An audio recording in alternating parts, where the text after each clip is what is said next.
Dans un monde baigné dans les teintes pastel d'une éternelle aurore, la vie telle que nous la connaissons a été transformée. La technologie a franchi les barrières de l'impensable, permettant aux souvenirs de devenir des objets tangibles, pouvant être conservés dans de petites clés luminescentes. Un lieu où chaque émotion, chaque pensée, chaque fragment du passé peut être touché et ressenti par quiconque détient la clé. Ces clés de mémoire, comme on les appelle, sont stockées dans des capsules en verre scellé, scintillant comme des étoiles prisonnières. La taille et la forme de chaque clé sont aussi uniques que le souvenir qu'elle contient. Qu'il s'agisse d'un souvenir doux amer d'amour perdu ou d'une pensée fugace de joie éphémère, chaque clé est une empreinte indélébile de l'expérience humaine. Extraction de ces précieuses mémoires est un art délicat. Dans des institutions spécialement conçues, les extracteurs de mémoire utilisent une technologie avancée pour extraire avec soin ces souvenirs sans endommager l'esprit du donateur. L'extraction est sans douleur, un doux sommeil à partir duquel le donneur se réveille un peu plus léger. La plupart des gens choisissent d'échanger ou de vendre leurs souvenirs indésirables. Des marchés aux souvenirs ont vu le jour, des lieux animés où les souvenirs sont échangés comme des marchandises, permettant aux individus de vivre des expériences qu'ils n'auraient jamais pu vivre autrement. La richesse dans ce monde ne se mesure pas en argent, mais en la diversité et la qualité des souvenirs qu'un individu possède. Cependant, la valeur d'un souvenir ne se limite pas à sa rareté ou à son intensité. Les souvenirs façonnent l'identité d'un individu. Ils sont les fils qui tissent l'étoffe de notre être, nous définissant autant par ce que nous retenons que par ce que nous choisissons d'oublier. Voici donc le monde dans lequel nous nous trouvons, un lieu où le passé peut être touché, vécu et échangé, un lieu où les clés de la mémoire sont le billet d'entrée dans les couloirs de la vie d'autrui. Mais comme toute chose de valeur, elles sont aussi sujettes au vol, conduisant à des conséquences imprévues. Au cœur de ce monde captivant se trouve notre héroïne, Elara. Elle est une jeune femme d'une beauté ordinaire mais d'une aura extraordinaire. Sa présence est comme un silence apaisant après une tempête, douce mais perçante. Toutefois, sous cette quiétude se cache une âme tourmentée. Elara est une énigme, non seulement pour le monde qui l'entoure mais aussi pour elle-même. Là où la plupart des gens détiennent une mosaïque de souvenirs qu'ils peuvent revivre à leur guise, Elara ne possède que le vide. Un trou noir qui engloutit tout ce qui était autrefois sa vie, laissant derrière lui une absence aussi douloureuse que le silence après une mélodie. Elle se réveille chaque jour pour saluer un miroir qui ne reflète qu'une étrangère. Les yeux qui la regardent ne révèlent rien de son passé, et la voix qui lui répond est dépourvue de la familiarité qu'elle désire ardemment. Elle est une étrangère dans sa propre peau, cherchant désespérément une identité perdue. Cette quête d'identité n'est pas un chemin tranquille. Elle se heurte à des murs de confusion et d'incertitude à chaque tournant. Son quotidien est un labyrinthe de questions sans réponse, un tourbillon de doutes et d'incertitudes. Qui est-elle? D'où vient-elle?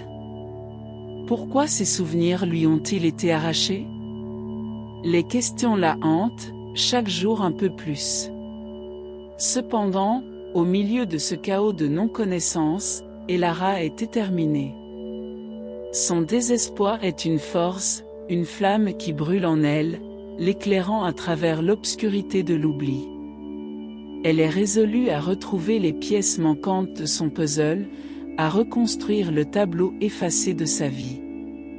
Même si chaque jour est une bataille, elle ne se rend pas, car elle sait qu'elle doit trouver les clés de sa mémoire pour déverrouiller les portes de son identité. Au fur et à mesure que Elara plonge dans la complexité de ce monde, elle découvre une vérité plus troublante que son amnésie. C'est lors d'une de ses visites aux extracteurs de mémoire, des experts qui ont pour tâche de récupérer les souvenirs perdus, qu'elle tombe sur une découverte choquante. Non seulement ces souvenirs sont absents, mais ils ont été délibérément volés. Les extracteurs, avec leurs visages pâles et leurs yeux surpris, lui montrent un espace vide dans son esprit, un espace qui aurait dû être rempli de clés luminescentes représentant ses souvenirs. Au lieu de cela, il n'y a que l'obscurité, une ombre qui parle d'un vol sans précédent. Elle apprend que ses souvenirs n'ont pas simplement disparu, ils ont été extraits de force, volés par des personnes inconnues pour des raisons inconnues. Une telle action est rare dans ce monde, où les souvenirs sont sacrés et leur vol est un tabou. Cela fait d'elle une victime et une énigme dans ce monde. Les voleurs sont des ombres insaisissables, leur visage et leur motivation aussi obscures que la nuit sans lune. Ils ne laissent derrière eux que des traces effacées, des indices cryptiques qui ne mènent nulle part. Pourquoi l'ont-ils ciblé? Qu'ont-ils fait de ses souvenirs? Ces questions deviennent le carburant de sa quête, l'écho incessant qui la pousse à chercher la vérité. Confrontée à ce vol, Elara se sent trahie et violée. Ses souvenirs, qui sont le reflet de son identité, ont été arrachés, laissant en elle une blessure qui ne peut être guérie par le temps. Cependant, au lieu de la faire capituler, cette découverte renforce sa détermination. Elle est déterminée à traquer les voleurs et à récupérer ce qui lui appartient. Après tout, la clé de sa mémoire est la clé de son identité et elle ne s'arrêtera pas tant qu'elle n'aura pas retrouvé toutes les pièces du puzzle. Armée de détermination et d'une volonté inébranlable, Elara se lance dans une enquête pour retrouver les voleurs de ses souvenirs. Son voyage l'amène à s'aventurer dans les profondeurs du monde, des marchés aux souvenirs grouillants de monde aux antres sombres des extracteurs de mémoire. Elle rencontre une mosaïque de personnages le long de son parcours, chacun d'eux la rapprochant un peu plus de la vérité. Il y a le vieux vendeur de souvenirs au cœur dur mais à l'âme tendre, qui lui raconte des histoires de vol de souvenirs et de marché noir. Il y a la jeune extractrice aux yeux brillants et à l'esprit vif, qui partage sa connaissance des nuances complexes de l'extraction de mémoire. Cependant, tous ne sont pas bienveillants en leurs intentions. Il y a ceux qui cherchent à exploiter sa quête pour leur propre fin, à l'attirer dans des pièges dangereux. Des personnages sournois et manipulateurs qui voient en son désespoir une opportunité à exploiter. Chaque rencontre, chaque indice, chaque morceau d'information la guide un peu plus près de ces voleurs inconnus. Elle navigue entre les alliés et les ennemis, tissant son chemin à travers les demi-vérités et les mensonges, résolue à retrouver ce qui lui a été volé.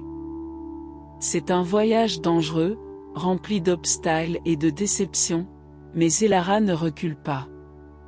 Elle est poussée par une force intérieure, un désir ardent de révéler les visages cachés derrière le vol de ses souvenirs.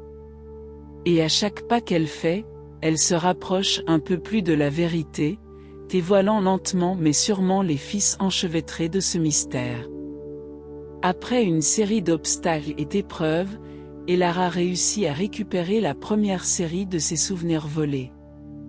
Elle les trouve cachés dans un marché noir sombre et poussiéreux, gardés comme des trésors par des marchands sans scrupules. Leur récupération n'est pas facile, mais la détermination d'Elara l'emporte finalement. Ces souvenirs récupérés sont des clés brillantes, leur éclat révélant l'importance des moments qu'ils contiennent. En les touchant, Elara peut sentir les vagues d'émotions qui s'en dégagent, des remous d'une vie passée qu'elle ne peut pas encore comprendre. De retour dans la sécurité de sa demeure, elle insère prudemment chaque clé dans sa capsule mentale, laissant les souvenirs se déverser dans son esprit. Ce qu'elle découvre la laisse abasourdie. Chaque souvenir est un écho d'une vie qui ne semble pas être la sienne. Elle voit des visages familiers portant des expressions qu'elle ne reconnaît pas. Elle se voit elle-même faire des choses qu'elle ne peut pas comprendre. Elle découvre des secrets cachés, des actions troublantes, des décisions douteuses. Elle voit une version d'elle-même qui est étrangère et inquiétante. Ses souvenirs révèlent une vérité troublante: avant son amnésie, elle n'était pas la personne qu'elle pense être. Cette réalisation la secoue jusqu'au plus profond de son être, la forçant à remettre en question tout ce qu'elle pensait savoir sur elle-même. Cependant, cette révélation n'arrête pas Elara. Au contraire, elle ne fait que la pousser à creuser plus profondément. Elle réalise que la vérité est complexe, parfois douloureuse, mais nécessaire.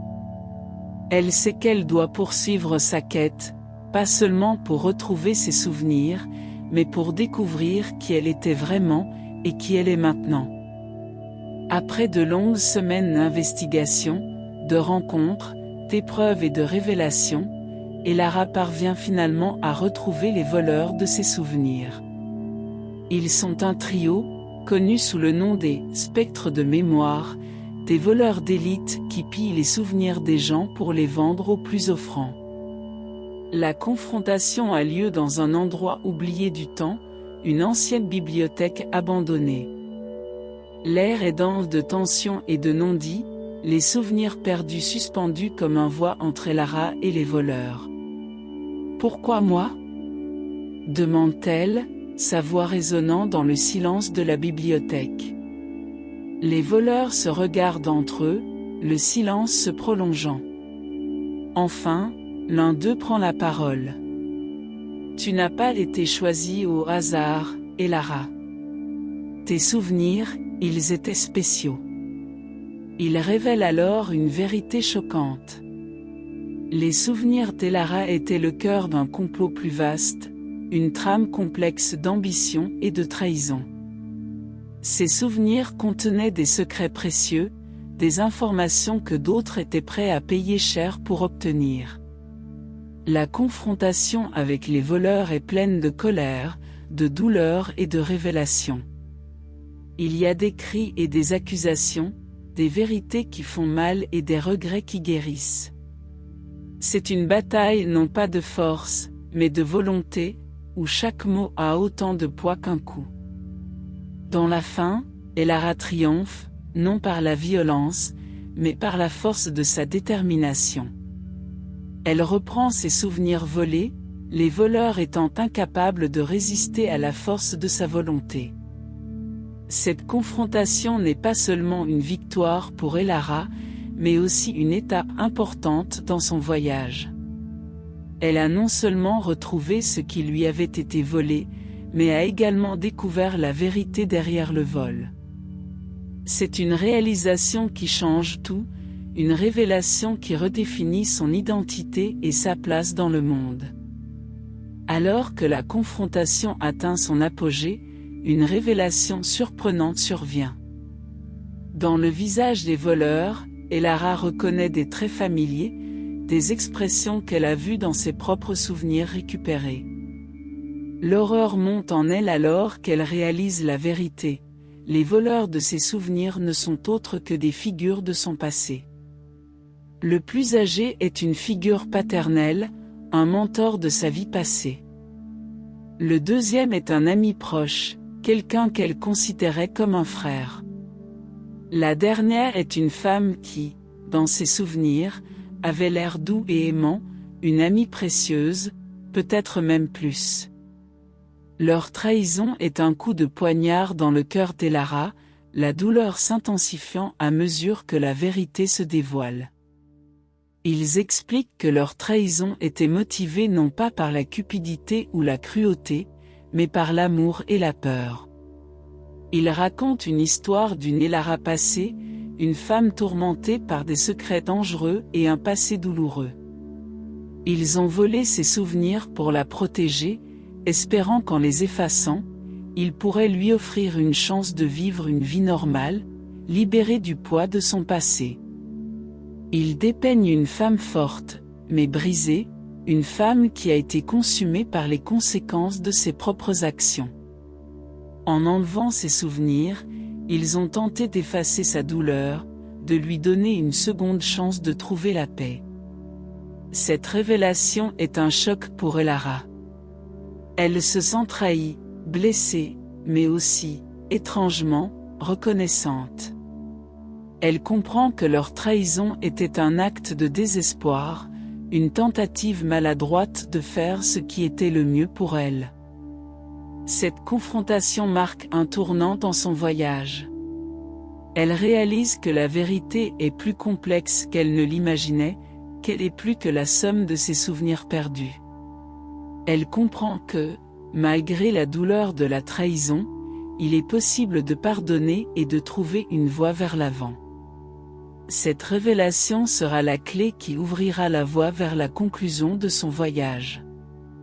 Après avoir affronté les voleurs et découvert la vérité sur son passé, Elara se retrouve seule, plongée dans un tumulte d'émotions et de pensées.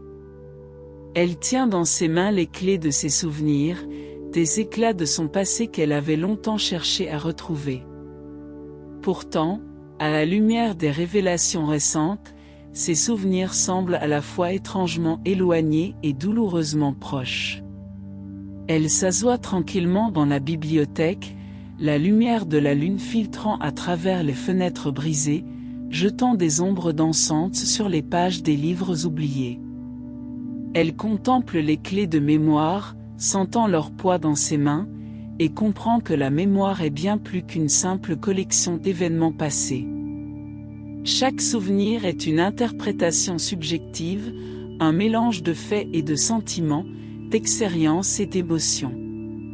Ils sont façonnés par nos perceptions, colorés par nos émotions et déformés par le temps.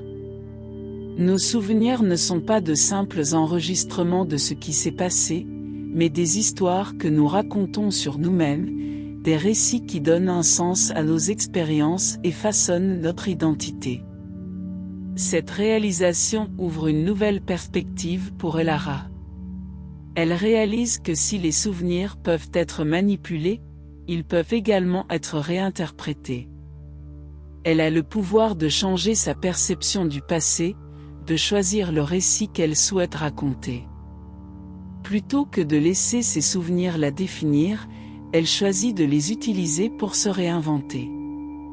Elle réfléchit à son passé douloureux, non pas comme une condamnation, mais comme une source de force et de croissance. Elle accepte ses erreurs, pardonne ses fautes et choisit de voir la beauté dans sa résilience. En comprenant la véritable nature de la mémoire, Elara trouve la liberté. Elle n'est plus une victime de son passé, mais la maîtresse de son futur. Elle est prête à avancer, forte de la connaissance que sa mémoire, tout comme son futur, lui appartient. Alors que le premier rayon de l'aube perce à travers les fenêtres de la bibliothèque, Elara prend une décision. Ses souvenirs perdus sont devant elle, prêts à être récupérés, à faire partie intégrante de son être. Pourtant, après une introspection profonde, elle décide de ne pas les reprendre tous. Les souvenirs douloureux, ceux qui sont pleins de douleur et de trahison, elle les laisse derrière elle. Elle comprend maintenant qu'ils font partie de son histoire, mais ils ne définissent pas qui elle est. Ils ont façonné son passé, mais ils n'ont pas besoin de dicter son avenir. Elle choisit plutôt de se concentrer sur le présent, sur l'opportunité de créer de nouveaux souvenirs. Elle veut remplir son esprit de moments de joie, de découverte et d'amour. Elle choisit d'embrasser l'avenir avec un cœur ouvert et un esprit résilient. Elle laisse les clés de mémoire de son passé douloureux dans la bibliothèque, un monument à la femme qu'elle était et à la femme qu'elle a choisi de devenir. Elles sont un témoignage de son voyage, un rappel de la douleur qu'elle a surmontée et de la force qu'elle a trouvée en elle-même. Pourtant, Même si elle laisse derrière elle certains souvenirs, elle en emporte d'autres avec elle. Les souvenirs de ceux qui ont été à ses côtés, ceux qui l'ont soutenu et aidé dans sa quête. Ces souvenirs, elle les garde précieusement, des éclats de lumière dans l'obscurité de son passé. Avec la venue d'un nouveau jour, Elara quitte la bibliothèque, laissant derrière elle son ancien moi et s'aventurant vers l'inconnu. Elle sait qu'elle porte en elle non seulement les souvenirs de son passé, mais aussi les promesses de son avenir. Et pour la première fois depuis longtemps, elle est prête à accueillir ce qui vient avec un sourire. Alors que le soleil se lève sur un nouveau jour, Elara se tient à l'orée de la bibliothèque, regardant l'horizon qui s'éclaire lentement de la lumière de l'aube. Ses yeux portent la sagesse d'une aventure qui a transformé son être même, son cœur porte les cicatrices de souvenirs retrouvés et laissés derrière, et son esprit porte une nouvelle compréhension d'elle-même et du monde qui l'entoure.